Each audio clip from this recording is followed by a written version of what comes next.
So we are in Brussels, in Centrale, our space. You have 5 exhibitions parallel. That's great. But still, my question is that in Brussels, I don't see the big spaces like Centre Pompidou, or Tate Modern, or MoMA in New York. Why don't have Brussels these big spaces? If you talk about Tate Modern, Centrale is actually also used to be an electricity plant. So we could make the comparison, but obviously the proportions and the dimensions, the scale are quite different. There's not a huge exhibition, like one main reference, I guess that's what you mean, like one main huge exhibition space in Brussels?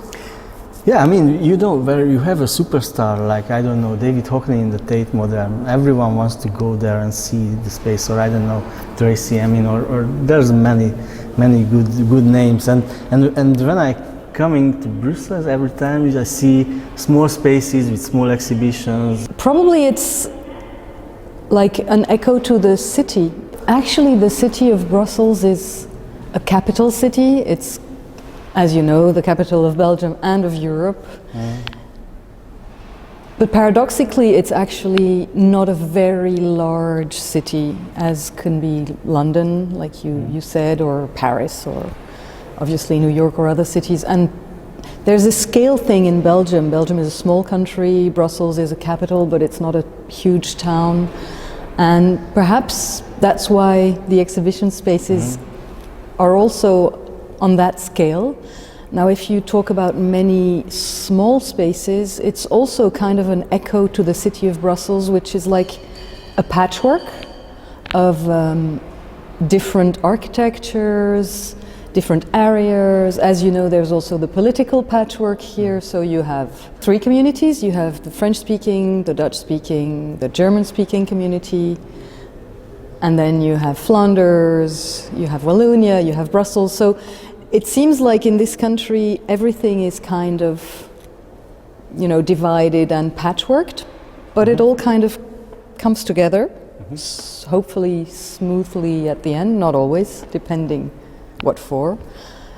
Perhaps it's just a mirror of that situation that you get in the, you know, art scene. I know some artists here, and they actually happy with that, because then they're saying that the big international artists like, I don't know, San Francis or Cy Twombly or the big names, just eating the air from the smaller artists, and now the contemporary part has bigger presence. But yes, we do have what you call big names of the art world in Brussels.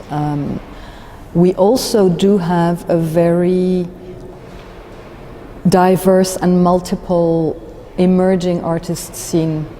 And there are a lot of young or less young artists from everywhere who come to work in Brussels, who come to live in Brussels, who come to study in Brussels, and who come to show in Brussels, and who get, you know, galleries and collectors or shows in institutional spaces as Centrale, for instance. We are at Centrale very intent on encouraging and promoting and supporting emerging artists, which is why we have also these multiple shows simultaneously. So there's Photo Brut now here, where we are, which is a show of works selected from the collection of Bruno Decharme, who is a outsider art collector in Paris. Then we have 3 other spaces dedicated to emerging artists. Maybe we can talk about it a little bit later. And then there's the 5th space for workshops and students. Actually, I like the architecture here. This could be, I don't know, if this would be my home, then of course that would be, I don't know, big prints like 10 meters per, I don't know, 50 or something. Sounds good. Yeah, this is not really like a classic photograph show. We invite contemporary artists here, and this is a way to open up to make kind of outsider art become insider art, because it kind of blurs the limits of what is outsider and insider. And photography is usually not part of outsider art, art brut, as the definition of Jean Dubuffet kind of expressed what art brut, outsider art, was. He excluded photography at the time, and this is quite specific to Bruno Decharme as a collector, as he included photography in his collection by selecting, finding specific works by specific people whom he considered to be outsider artists. So it's photographie brute, but it's actually very, very specific.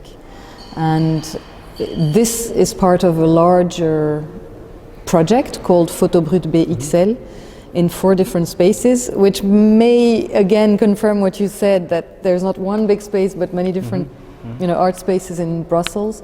So this show is here at Centrale. You also have Photo Brut 2 in Botanique, and then you have 2 other shows, part of Photo Brut BXL in the Tiny Gallery and in Arrêt Marche, which is a space dedicated to outsider art. And then there's events. There's going to be a seminar at the end of January, and there's some workshops, and there's guided tours, obviously, on the first Sunday of every month. For me, this being outsider or insider art is very interesting. If I say, for example, Sophie Calle, she was like an absolute example for the outsider, maybe, but now becoming more and more insider. Yeah, Sophie Calle, I don't think she was ever officially considered as an outsider artist, because she had big shows at Centre Pompidou as well. Yeah, now it's but you're right in the sense. I guess I'm not a specialist in outsider art, but she did have, as many artists do, obsessions, and also she made all these series of photographs, and she was addressing people. Someone mentioned her this morning when we did a guided tour here, and someone mentioned Sophie Calle in relation to some of the artists here who made all these self-portraits, and this is what kind of blurs the limit, outsider and insider, I guess.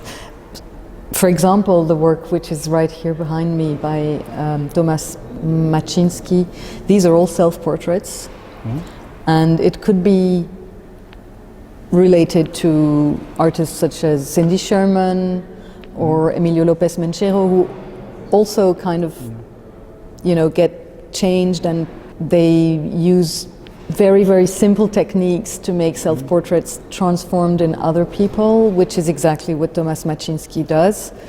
The difference, I guess, is the biography of these people, and that's what we actually put into question in this project. There are no certainties about what is outsider or insider, and this is also the fact that we're showing these works as an oeuvre, as works of art, be it outsider or insider, brings it to the art center, etc. So yes, it's really asking questions rather than giving any answers about this outsider art issue. I think it's even more interesting if I'm mentioning that every artist is coming, I think, a little outsider, because I don't know, even Tracy Emin was a big outsider. Places like Centrale needs to, and I take it as a bracket, then needs to deliver the things into the front, into the spotlight, or you just highlighting things which is interesting? This is one specific project. In April there are going to be other projects with contemporary artists, so we're going to be inviting Mehdi Georges Laloux with Candice Brights. So it's a show by Mehdi Georges Laloux with, as a guest, Candice Brights, and they're going to create site-specific works and also a different kind of scenography and a whole new body of work. At least for Mehdi Georges Laloux, Candice Brights, as a guest, will be showing 2 videos. There's going to be other emerging artists also in the other spaces. So to reply to your question, I think and I hope Centrale does both. So the idea is obviously to show hopefully interesting art, issues, not necessarily thematic, but usually the projects we're involved in put some issues into perspective. So we interrogate things. And as you were talking about putting also artists in the spotlight, usually it happens. It obviously does. So the idea is to be a place where artists can be free to create and express and show.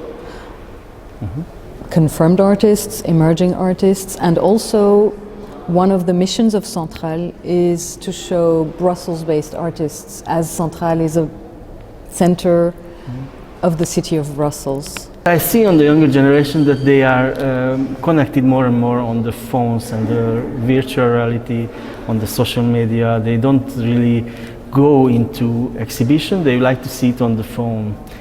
Maybe not everyone, but how can you attract them to actually come here and go walk around and make some impressions? I mean, real impressions. The idea is to work with that as a tool. So here we have a very dynamic communications team. There is a whole bunch of young visitors coming, and we actually meet them as well, because there's workshops, there's guided tours, there's many generations. We try not to categorize people. So for me, a young artist is not necessarily young by age. It's not a question of category, but indeed the phone and the screen is very present. So the idea is for them to come to see things differently when they're inside the space. And what we see is that there's a lot of people, visiting and actually filming and posting also on our Instagram account, for instance. They do self-portraits with the works and then they post it, so it kind of works out. Do we live in interesting times? I mean, we are overwhelmed by the news on the different continents and everything's happening now, and we feel the time pressure to know everything. Do you know what happened in Jamaica, or I don't know, in Mozambique, or in the next city or the next street? And art must reflect on that, maybe. But is it really happening that much? Do you mean interesting things? Yes. Well, may you live in interesting times was that kind of sentence. And we're living in very changing times, which for all of us, I guess, makes things maybe difficult and certainly interesting. Personally, I think all times are interesting, and yes, we live in interesting times also in a microcosmic way as much as a macrocosmic way. Now, I mean, we can talk about so many issues that are happening. How does art reflect that? Does it have to reflect it in a literal way? Does art have to be specifically thematic, political? Does it have to tackle this? I think yes and no, as art lives in simultaneous different times. I think it's not all, it's sometimes anachronical, and it's fine. So you were talking earlier on about the Venice Biennale, which was entitled this year Milk of Dreams, right? By Cecilia Alemani, and it kind of reflected in an implicit way, I think, the times that we're living in. It kind of tackled so many issues without being explanatory, which I thought was quite intense, actually. Thank you very much. Thank you.